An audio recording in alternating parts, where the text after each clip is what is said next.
നമസ്കാരം. വെഞ്ഞാറമൂട് കൂട്ടക്കൊലക്കേസിലെ പ്രതി അഫാനുമായുള്ള തെളിവെടുപ്പ് തുടരുമ്പോൾ സംഭവത്തിലെ പ്ലാനിംഗ് എല്ലാം പുറത്ത്. അഫാൻ കൊലപ്പെടുത്തിയ ലത്തീഫിന്റെ വീട്ടിലാണ് ഇന്ന് തെളിവെടുപ്പ് നടത്തുക. അഫാന്റെ അമ്മാവനായ ലത്തീഫിനെയും ഭാര്യ ഷാഹിദയെയും ചുറ്റിക കൊണ്ടടിച്ചാണ് കൊലപ്പെടുത്തിയത്.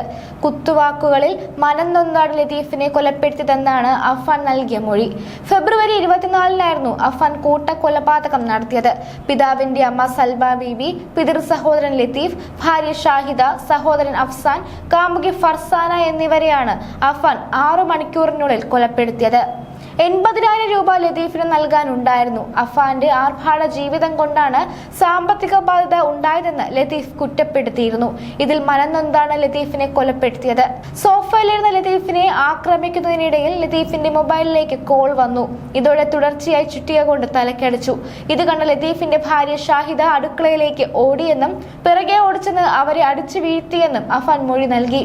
ഇതിനുശേഷം പുറത്തിറങ്ങി ലത്തീഫിന്റെ ഫോൺ എടുത്ത് വീടിന് സമീപത്തെ കുഴിയിലേക്ക് വലിച്ചെറിഞ്ഞു. അഫാന്റെ തെളിവെടുപ്പിനായി SN പുരത്തെ ലത്തീഫിന്റെ വീട്ടിലേക്ക് എത്തിച്ചു. അഫാനുമായി 2ാം ഘട്ട തെളിവെടുപ്പാണ് പോലീസ് ആരംഭിച്ചത്. കിളിമാനൂർ പോലീസ് സ്റ്റേഷനിൽ നിന്നാണ് അഫാനെ എത്തിച്ചത്. തെളിവെടുപ്പിനായി ബോംബ് സ്ക്വാഡിനെയും എത്തിച്ചിട്ടുണ്ട്. കൊലയ്ക്ക് ശേഷം വലിച്ചെറിഞ്ഞ മൊബൈൽ ഫോൺ കണ്ടെടുത്തു. ഇത് കേസിൽ നിർണായകമാകും. ഷാഹിദ ബീവിയോട് വൈരാഗ്യമൊന്നും ഉണ്ടായിരുന്നില്ലെന്നും വിവരം പുറത്തറിയുമെന്നതിനാലാണ് അവരെയും കൊലപ്പെടുത്തിയതെന്നുമാണ് അഫാൻ പറഞ്ഞത്. അഫാന്റെ മാതാവ് ഷെമി നടത്തിയിരുന്ന ചിട്ടി പൊളിഞ്ഞതോടെ വീടും സ്ഥലവും വിറ്റ് കടങ്ങൾ തീർക്കാൻ ലത്തീഫ് ഉപദേശിച്ചിരുന്നു. ആർഭാടം ജീവിതമാണ് കടങ്ങൾ പെരുകാൻ കാരണമെന്നും ഷെമിയോടും അഫാനോടും ലത്തീഫ് പറഞ്ഞിരുന്നു. ലത്തീഫിന് 80,000 രൂപയോളം ഷെമി കടം നൽകാനുണ്ടായിരുന്നു. ഈ പണം മര്യാദയ്ക്ക് തിരിച്ചു നൽകണമെന്നും ലത്തീഫ് ഇടയ്ക്കിടയ്ക്ക് പറയുമായിരുന്നെന്ന് അഫാൻ പറയുന്നു. അഫാന്റെ കുടുംബത്തിന് 65 ലക്ഷം രൂപയുടെ കടം എങ്ങനെ വന്നുവെന്ന് പോലീസ് അന്വേഷിക്കുന്നുണ്ട്. 2021 ശേഷം 3.5 വർഷത്തിലാണ് അഫാന്റെ കുടുംബം 65 ലക്ഷം രൂപയുടെ ബാധ്യത ഉള്ളവരായി മാറിയത്. വൻ കടമുണ്ടായത് അമ്മ മൂലമാണെന്നാണ് അഫാന്റെ മൊഴി. കടക്കാരുടെ നിരന്തര ശല്യം കുടുംബത്തിന് ഉണ്ടായിരുന്നുവെന്നാണ് സൂചന. ഇവർ പലപ്പോഴായി പലിശക്കാരിൽ നിന്നും വായ്പകൾ എടുത്തിട്ടുണ്ട്.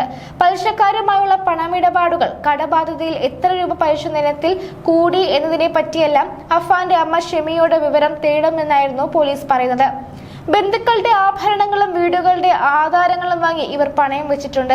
ആദ്യ 2.5 വർഷം സാമ്പത്തിക ഇടപാടുകളെല്ലാം കൈകാര്യം ചെയ്തിരുന്നത് ഷെമിയാണ്. എന്താവശ്യത്തിനായാണ് ഇത്രയധികം പണം കടമായി വാങ്ങി കൂട്ടിയതെന്ന് അറിയണമെങ്കിൽ ഷെമിയിൽ നിന്നും തന്നെ വിവരം കിട്ടണം. അഫാനും ഷെമിയും തമ്മിൽ കൊലപാതകം നടന്ന ദിവസം രാവിലെയും വാക്ക് തർക്കമുണ്ടായതായി സൂചനകളുണ്ട്. പണയം വെച്ച മാല തിരികെ ചോദിച്ച് നിരന്തരം ബുദ്ധിമുട്ടിച്ചതാണ് ഫർസാനയോട് വൈരാഗ്യം ഉണ്ടാകാൻ കാരണമായതെന്ന് അഫാൻ കഴിഞ്ഞ ദിവസം വെളിപ്പെടുത്തിയിരുന്നു. അമ്മയ്ക്ക് സുഖമില്ലെന്ന് പറഞ്ഞ് വീട്ടിലേക്ക് വിളിച്ചു വരുത്തിയായിരുന്നു ഫർസാനയെ അഫാൻ കൊന്നത്. കൂട്ടക്കൊലപാതകത്തിന് ശേഷം പദ്ധതിയിട്ട അഫാൻ അന്നേ ദിവസം വീട്ടിലേക്ക് കടക്കാൻ ആരെങ്കിലും ശല്യത്തിനെത്തിയാൽ ആക്രമിക്കാൻ മുളക് പൊടിയും വാങ്ങി സൂക്ഷിച്ചിരുന്നുവെന്ന് സമ്മതിച്ചു. കൂട്ടക്കൊലപാതകത്തിന് ശേഷം വീട് കത്തിച്ചു കളയാനായിരുന്നു അഫാന്റെ പദ്ധതി. ഇതിനായി ഗ്യാസ് സിലിണ്ടർ തുറന്നു വെച്ചാണ് അഫാൻ പോലീസ് സ്റ്റേഷനിലേക്ക് പോയതും. ഓരോ ജീവിതവും ഓരോ കഥകളാണ്, വേറിട്ട കഥകളുടെ ഒരു കൂട്ടായ്മ. വേണമെങ്കിൽ നമുക്കതിനെ ഒരു നോവലെന്ന് പേരിടാം. അതുപോലൊരു നോവലല്ലേ നിങ്ങളുടെ ജീവിതവും?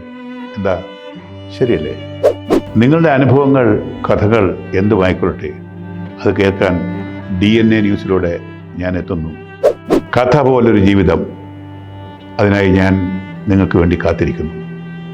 നമുക്ക് ഒന്നിച്ച് കാണാം, കുറേ കാര്യങ്ങൾ സംസാരിക്കാം, വേദനകൾ പങ്കിടാം. നിങ്ങളുടെ വിഷയങ്ങൾ, അനുഭവങ്ങൾ അത് ഞങ്ങളെ അറിയിക്കേണ്ട വിലാസം താഴെ കൊടുക്കുന്നു.